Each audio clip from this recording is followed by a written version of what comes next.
షకీరా గురించి మాట్లాడుతున్నారా? మాట్లాడతలేదు కదా. Right right right right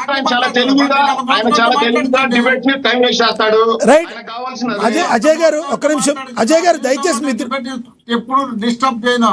Ajay గారు దయచేసి సమయం పాటించండి. ఒకటి చెప్పండి, మీరు ఈ రాజు కసేటి విషయంలో ఏం చెప్పదలుచున్నారో 1 minute లో చెప్పండి ప్లీజ్.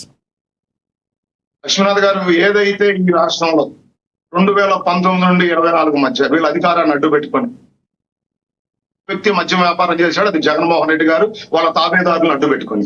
ఎవరెవరైతే ఆ రోజు దాంట్లో ఇన్వాల్వ్ అయ్యారో, ఈ రోజు కారుమూరి శ్రీనివాస్ గారి ఇంటి మీద కూడా ఈడీ రైట్లు జరుగుతా ఉన్నాయి. ఏ విధంగా లిక్కర్ ట్రాన్స్పోర్ట్ టెండర్లని హై చేసుకొని అక్కడ కేసుకి 21 రూపాయలు ఉంటే వీళ్ళు ఏ విధంగా దాన్ని పెంచుకొని ట్రిపుల్ రేట్లు పెంచి టెండర్ని స్వాధీనం చేసుకొని అన్ని చేశారు అని చెప్తున్నారు సార్. మీరు కూడా ఏం చేశారు? లిక్కర్ ని క్రమబద్ధీకరణ చేస్తా ఉన్నారు. ఇంతవరకు ఆ దిశగా మీరు ఏమన్నా ప్రయత్నం చేశారా? మీ ప్రభుత్వం ఏమైనా పోనే లిక్కర్ సంబంధించి ఏమన్నా ప్రజలు ప్రాణాలు పోకుండా ఆపిందా? అదే అడిగాం కదా సార్. బెల్ట్ షాపులు అనేవి మీరు ఆరోపణలు మేము అడుగుతున్నాం కదా. నేను అడిగేది కూడా మీరే అడిగేస్తున్నారు. మోహన్ రెడ్డి గారు, నేను అడుగుతున్నా, దయచేసి ఆగండి. మీరిద్దరే మాట్లాడితే పక్కన వాళ్ళు మాట్లాడాలి. మీరు మాట్లాడతారు, కౌంటర్ ఇస్తారు, ఆయన మళ్ళీ దానికి సమాధానం చెప్తారు. అదే చెప్తున్నా, వెయిట్ చేయండి సార్. రైట్, చెప్పండి. మోహన్ రెడ్డి గారు ఆగండి, మోహన్ రెడ్డి గారు ఆగండి. ఎస్, 1 minute లో మీరు కంక్లూడ్ చేస్తే మళ్ళీ మీకు అందుబాటులో వస్తా. కృష్ణవేణి గారి దగ్గరికి వెళ్తాం. మీరు ఇలా లెందీగా మీ ఇద్దరు కూడా ఇలా ప్రొలాంగ్ చేసుకుంటూ వెళ్తే డిబేట్ ఇంకో అరగంట ముందుకు తీసుకెళ్లాల్సి ఉంటుంది. లక్ష్మీనాథ్ గారు, చెప్పండి. నేను ఈ టైం కి కంక్లూడ్ చేసామండి. డిస్కషన్స్ నేను కంటిన్యూ చేయట్లేదు, నేను కంక్లూడ్ చేస్తా. ఏదైతే వైసీపీ ప్రభుత్వం హయాంలో. మోహన్ రెడ్డి గారు ఆగండి సార్, మోహన్ రెడ్డి గారు ఆగండి ప్లీజ్. మోహన్ రెడ్డి గారు ఆగండి ప్లీజ్. మీ వల్ల 5 నిమిషాలు ఇప్పుడు లేట్ అయింది. ఆగండి ప్లీజ్, ప్లీజ్ ఆగండి ప్లీజ్, దయచేసి ఆగండి ప్లీజ్.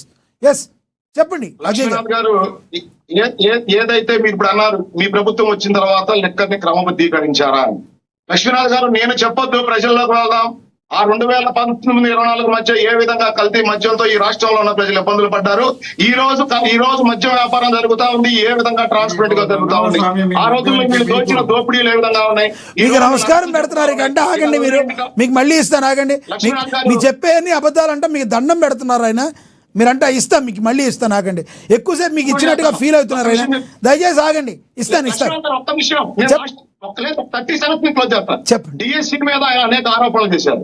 16,400 మంది ఈ రోజు డిఎస్సి ద్వారా ఉద్యోగం పొందితే వాళ్ళందరినీ వీళ్ళు అవమానిస్తా ఉన్నారు, డబ్బులు పెట్టి ఉద్యోగాలు కొనుక్కున్నారని.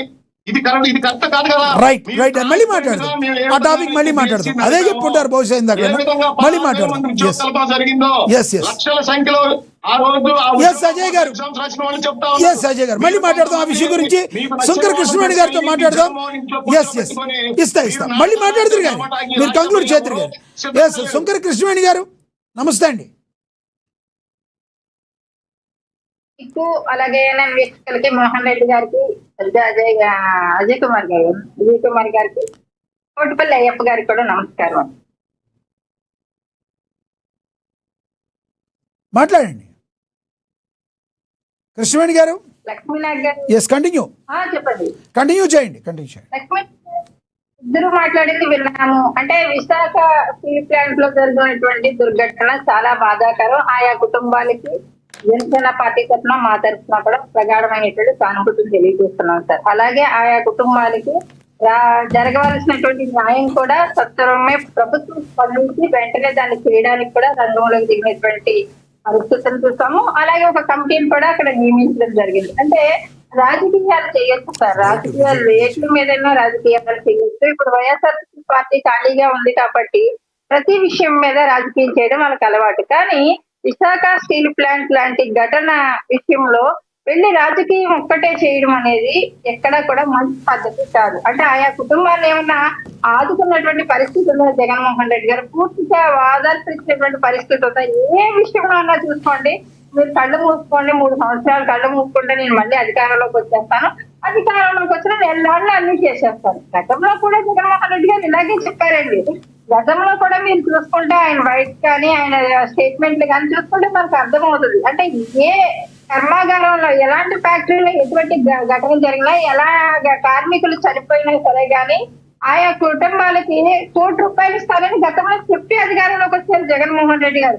తర్వాత అనేక సందర్భాలు అనేక ఘటనలలో ఆ మృతులు చనిపోయినప్పుడు 5 లక్షల నుంచి బేరసారాలు ఆడుతూ నిజంగా కుటుంబాలకి పూర్తిగా ఆ డబ్బులు అందకుండా మధ్యలోనే వాళ్ళ నాయకులు కూడా శవాల మీద పేలాలు ఏర్పడినటువంటి పరిస్థితులు చూస్తాం. అలాంటప్పుడు జనసేన తరఫున గట్టిగా పోరాటం చేసి ఆయా కుటుంబాలకు రావాల్సినటువంటి నష్టపరిహారం వచ్చే వరకు కూడా అర్ధరాత్రి 12 అయ్యే వరకు కూడా అనేక ఫ్యాక్టరీలను పోరాటాలు చేసినటువంటి ఘటనలు అనేక ఉన్నాయి. అవన్నీ కూడా మీకు క్లియర్ గా అవన్నీ రిపోర్ట్ పెడతాను, లేకపోతే FBK చూస్తే కనిపిస్తాయి. కానీ విపరీతమైనటువంటి జగన్మోహన్ రెడ్డి గారి ధోరణి ఎలా ఉందంటే, నేను వచ్చేస్తాను మళ్ళీ అధికారంలోకి, వచ్చేసి నెలలోనే 9 మంది కుటుంబాలకి ₹9 కోట్ల నేను ఇచ్చేస్తాను. ఎలా ఇస్తారు సార్ జగన్మోహన్ రెడ్డి గారు?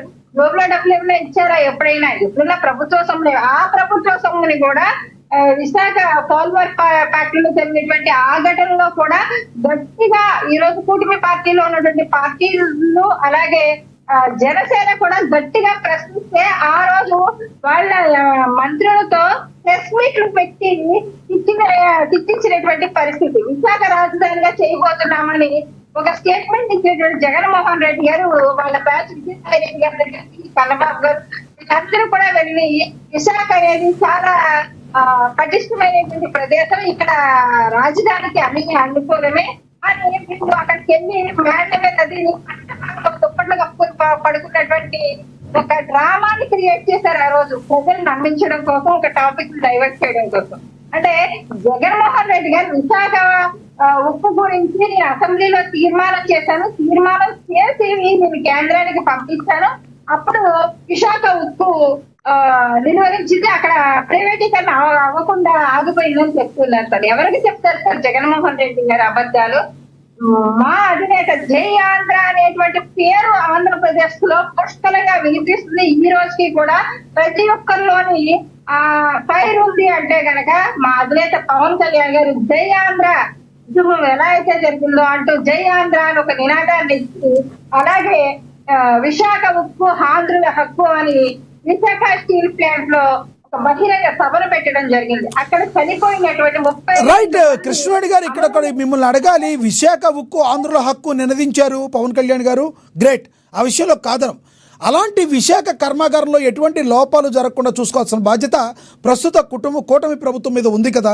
ఇప్పుడు SMS 2లో నిన్న అనుకోకుండా సంఘటన జరిగింది, యాదృచ్ఛికంగా జరిగి ఉండొచ్చు, దాన్ని ఎవరు కాదనరు. కానీ ఈరోజు మళ్ళీ 1లో అనేక లోపాలు ఏర్పడినాయి అంటున్నారు. ఇవాళకైతే ఏమీ జరగలేదు. ఇలా పదే జరుగుతూ ఉండడాన్ని ప్రభుత్వం దాని మీద జరగకుండా ఉండడానికి ఎటువంటి చర్యలు తీసుకుంటుంది? దానికి పవన్ కళ్యాణ్